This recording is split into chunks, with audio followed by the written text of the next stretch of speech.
Hello बंधुओं, आज बौद्ध जगत के एक जाज्वल्यमान हस्ताक्षर प्रसिद्ध लेखक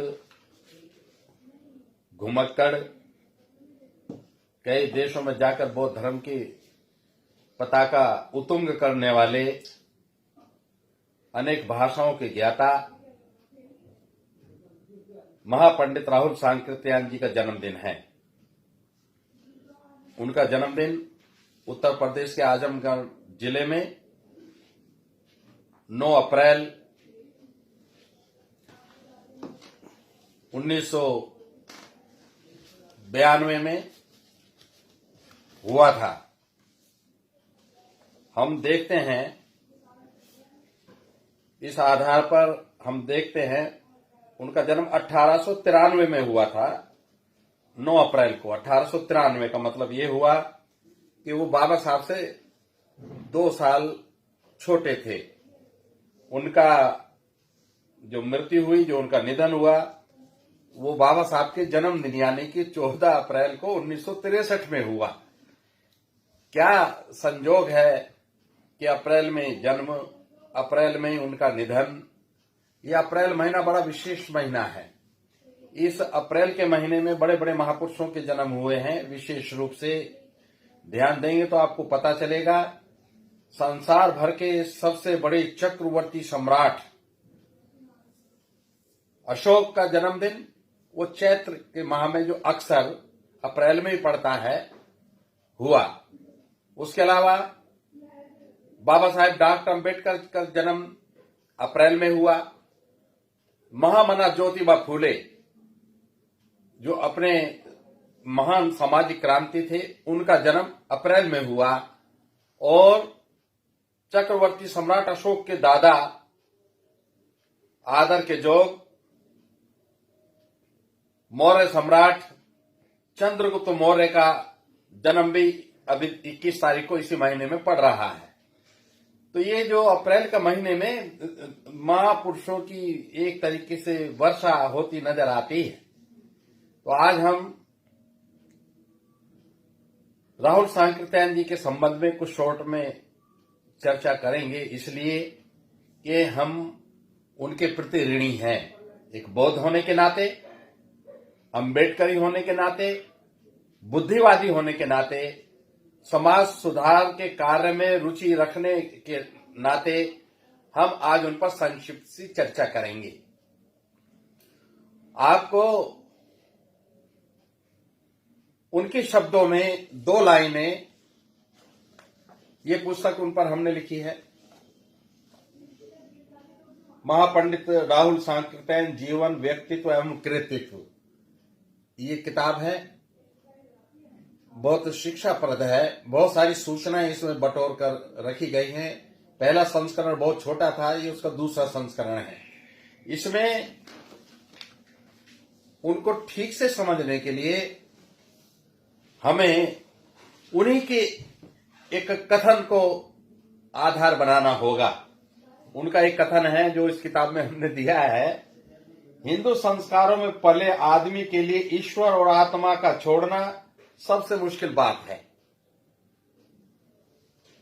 जिसने उसको समझ लिया वह हिंदू धर्म की भूलैया से बच गया और उसने बौद्ध धर्म को ठीक से समझ लिया। ये उनका स्वयं का आकलन है कि ईश्वर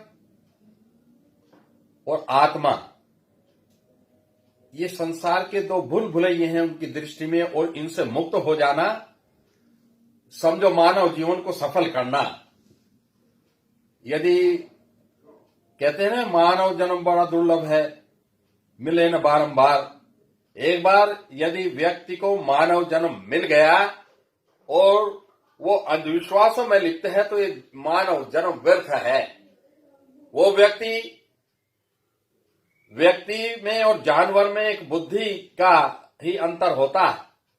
जानवर में बुद्धि नहीं होती, समझ नहीं होती, उसे खाली भूख की, प्यास की, गर्मी की, सर्दी का ज्ञान होता है। बाकी व्यक्ति में जो समझ होती है, वो समझ वो ज्ञान उसे पशुओं से पक्षियों से अलग करता है। तो ज्ञान की पराकाष्ठा का मतलब क्या है? ज्ञान की पराकाष्ठा का मतलब यह है कि उस ज्ञान की पराकाष्ठा वाले व्यक्ति को हम राहुल सांकृत्यायन कह सकते हैं, बाबा साहेब डॉक्टर अम्बेडकर कह सकते हैं। राहुल सांकृत्यायन जी के शब्दों में हम इस पृथ्वी पर जब आए हैं तो हमें कुछ विलक्षण करना होगा, और विलक्षण करने के लिए बौद्ध धर्म के अलावा कोई दूसरा रास्ता नहीं। वो एक हिंदू धर्म में पैदा होने के बाद में घर में ना टिक पाए, घर में नहीं टिके, वो पारिवारिक बंधन में भी नहीं बंधे। उनका तो विवाह होना था, नहीं बंधे, घर छोड़कर चले गए। उनके पिताजी उनको ढूंढ ढांड करके ले आए, फिर भी नहीं घर में टिके, फिर चले गए, कई बार आए और कई बार गए। अंत तो गतवा आर्य समाजियों के संपर्क में आए, आर्य समाज का उन्होंने अध्ययन किया, और आर्य समाज का अध्ययन करने के बाद वो एक अच्छे विद्वान के तौर पर जाने लगे। गजब जब हो गया जब वो लखनऊ गए, और लखनऊ में एक बौद्ध भिक्खु थे। भारतवर्ष के गिने चुने जो भिक्खु थे उस समय, जो उंगलियों पर जिनकी गिनती गिनी जा सकती थी, उनमें एक बनते बोधानंद थे, जो बाबा साहेब डॉक्टर अम्बेडकर को बहुत प्रिय थे। जो वो उनके संपर्क में आए, वो बोधानंद बंगाल के थे, ब्राह्मण थे, मगर उत्तर प्रदेश में बौद्ध धर्म की और पिछड़ा वर्ग आंदोलन की स्थापना करने वाले वही महापुरुष थे। जब राहुल सांकृत्यायन उनके संपर्क में आए तो उनकी विद्वता को देखकर, उनकी ज्ञान संसार को देखकर आश्चर्य में पड़ गए, और वही इनको बौद्ध धर्म में लाने के जिम्मेदार हैं। और जब इन्होंने बौद्ध धर्म में कदम रखा तो इनको और भी बहुत विद्वान मिले, राहुल सांकृत्यायन मिले। राहुल सांकृत्यायन इनको श्रीलंका में मिले, जहां पर वो गए थे। वहां पर एक संस्कृत के प्रोफेसर की जरूरत थी, श्रीलंका के एक विश्वविद्यालय में। ये वहां पर संस्कृत पढ़ाने गए थे, वहीं उनको मिले थे आनंद कौशल्यायन जी। आनंद कौशल्यायन जी का जब इनसे संपर्क हुआ, आनंद कौशल्यायन जी ने एक किताब का अनुवाद किया है। वो बुद्धिवाद की, इंगरसोल की जो किताबें हैं प्रसिद्ध, जो एक अमेरिकन बुद्धिवादी हुए हैं, उनकी किताबों का अनुवाद राहुल आनंद कौशल्यायन जी ने किया। उसमें उन्होंने कहा है कि राहुल जी का ईश्वर प्रेम छूटे ना छूटता था, मगर जब उन्होंने ये दोनों पुस्तकें पढ़ी, उनका ईश्वर इनको छोड़कर भाग गया, यानी कि ईश्वर से उनका भरोसा उठ गया। इन्होंने बौद्ध धर्म को जब समझा, उस समय शब्दकोश ना होते थे, बौद्ध धर्म प्रचारक ना होते थे, बौद्ध धर्म प्रचारक संस्थाएं ना होती थी। उस समय में इन्होंने बौद्ध साहित्य की रचना की। न केवल बौद्ध साहित्य की रचना की, ये तिब्बत गए। तिब्बत से जो भारतवर्ष का हमारा इतिहास, जो हमारा साहित्य जला दिया गया था विधर्मियों द्वारा, वो वहां पर तिब्बती भाषा में अनुवाद के रूप में मौजूद था। वो कई बुद्ध विहारों में गए। वहां के जो बुद्ध विहार हैं, जिनको गुम्फा भी कहते हैं, वहां एक स्वस्थ परंपरा ये रही जिसकी वजह से हमें ये हमारे अनमोल ग्रंथ जो भारतवर्ष से धर्म द्वेषियों ने जला दिए थे, राहुल जी के माध्यम से हमको मिले। उसका कारण ये था, उनका एक संस्कार बहुत अच्छा। वो जब जहां मूर्ति स्थापित करते हैं, उस मूर्ति के नीचे एक स्टैंड जो होता है वो अंदर से खोखला होता है, और वो जो उसमें क्या रखते हैं, उसमें अपने धर्म ग्रंथों की पांडुलिपियां रखते हैं। आज भी वहां पर ये संस्कार जीवित है। वहां पर उन ग्रंथों के संग्रह तक राहुल सांकृत्यायन जी पहुंचे।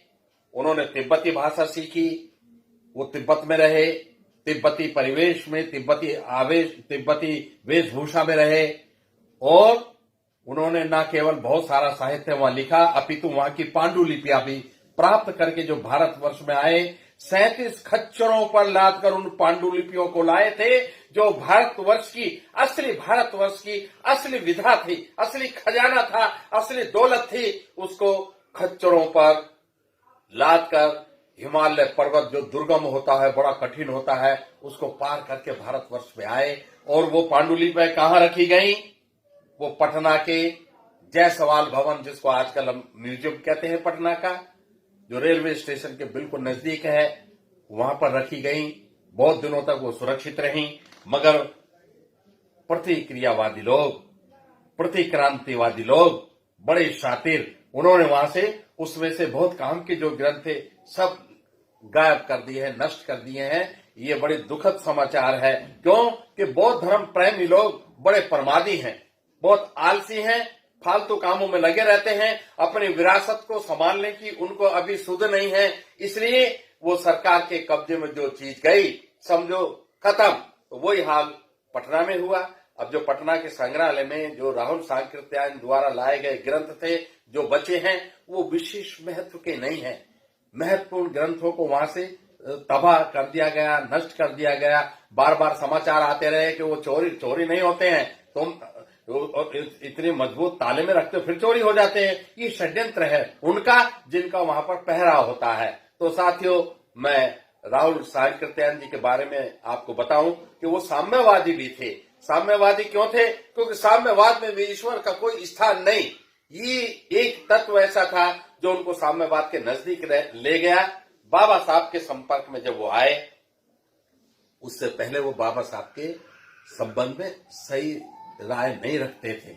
उन्होंने जो एक उनकी पुस्तक है वोल्गा से गंगा, उसमें उन्होंने बाबा साहब के बारे में बहुत हल्की टिप्पणी भी की है। मगर जब वो काठमांडू में 20 नवंबर 1956 को वर्ल्ड बुद्धिस्ट फेलो यानी कि अंतर्राष्ट्रीय बौद्ध सम्मेलन के अवसर पर मिले और बाबा साहब का भाषण सुना।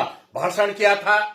भाषण था अंग्रेजी में बुद्धा और कार्ल मार्क्स, बुद्ध या मार्क्स, ये उनका विषय था। उन्हें तो अहिंसा पर बोलना था, मगर वहां की फरमाइश हुई कि नहीं सर, आप इस विषय पर बोलिए। और ये विषय तो राहुल जी का था। राहुल जी साम्यवादी थे। मार्क्स को उन्होंने पढ़ा था, जाना था, उन पर साहित्य रचा था। जब उन्होंने बाबा साहब के मुखारबिंद से मार्क्स के संबंध में, मार्क्सवाद के संबंध में, साम्यवाद के संबंध में वो अनमोल विचार सुने, तो वो बाबा साहेब डॉक्टर अम्बेडकर के मुरीद हो गए। ना केवल मुरीद हो गए, वो उन्हीं के होकर रह गए। भगत आनंद कौशल्यानी की छोटी सी किताब है उनकी बौद्ध धर्म पर, उसमें लिखते हैं कि राहुल सांकृत्यायन जी ने वहां पर क्या कहा था। बाबा साहब का भाषण सुनकर ये कहा था कि बाबा साहेब डॉक्टर अम्बेडकर ने जो बौद्ध धर्म ग्रहण किया है उसके रूप में बौद्ध धर्म की ये स्तंभ इतना मजबूत से गाड़ दिया है जो किसी के हिलाए से हिलेगा नहीं। ये उनके शब्द थे बाबा साहब के संबंध में। उन्होंने नव बौद्ध उनको कहते थे जो नव दीक्षित बौद्ध थे। और उसके अलावा बाबा साहेब डॉक्टर अम्बेडकर के संबंध में भी दो छोटी छोटी किताबें लिखी थी। वो बाबा साहेब डॉक्टर अम्बेडकर के प्रति उनका समर्पण है।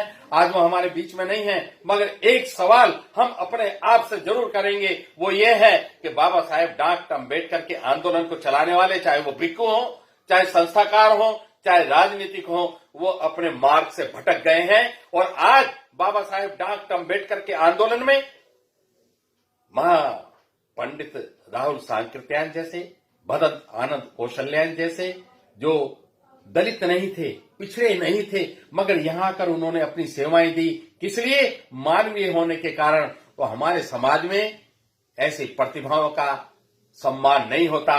इसलिए अब इस आंदोलन में, बाबा साहब के आंदोलन में, इस तरह की प्रतिभाओं का एक तरीके से हमने आने का रास्ता बंद कर दिया है। यहाँ खाली जाति विशेष को गाली देने के अलावा हमें और कोई काम हम करना भूल गए हैं। इसलिए आओ हम अपने इस आंदोलन को ऐसा बनाएं कि उसमें हम सभी जाति के विद्वानों का, सभी जाति के बुद्ध प्रेमियों का, सभी जाति के भीम फूले अशोक प्रेमियों का स्वागत कर सकें। इस आंदोलन को हमें ऐसा बनाना है। और यदि हम ऐसा बना पाए तो साथियों, हम इस आंदोलन के साथ ईमानदारी कर पाएंगे। आज भी हमारे एक लेखक हैं, यद्यपि वो दलित नहीं है, पिछड़े नहीं है, ब्राह्मण है, और ब्राह्मण भी बहुत ऊंचे कुल के हैं। उनका नाम है प्रोफेसर डॉक्टर सुरेंद्र अज्ञात। वो भी आज के आधुनिक राहुल सांकृत्यायन हैं। आओ हमारे पास जो विरासत रह गई है उसको संभालें, उसका सम्मान करें, उनको शिरोधारी करें और उनको शिरोधारी करके हम अपने आंदोलन में ही चार चांद लगाने का काम करेंगे। इन्हीं शब्दों के साथ मैं अपने सभी धम्म बंधुओं के प्रति आभार व्यक्त करते हुए आज महापंडित राहुल सांकृत्यायन, जिनको महापंडित की जो उपाधि बनारस के पंडा संघ ने उनको दी थी, उनके प्रति अपनी आदरांजलि अर्पित करते हैं, श्रद्धा सुमन अर्पित करते हैं और अपना आभार विनय पूर्वक अर्पित करते हैं। इन्हीं शब्दों के साथ आप सबको उनके जन्मदिन की शुभकामनाएं।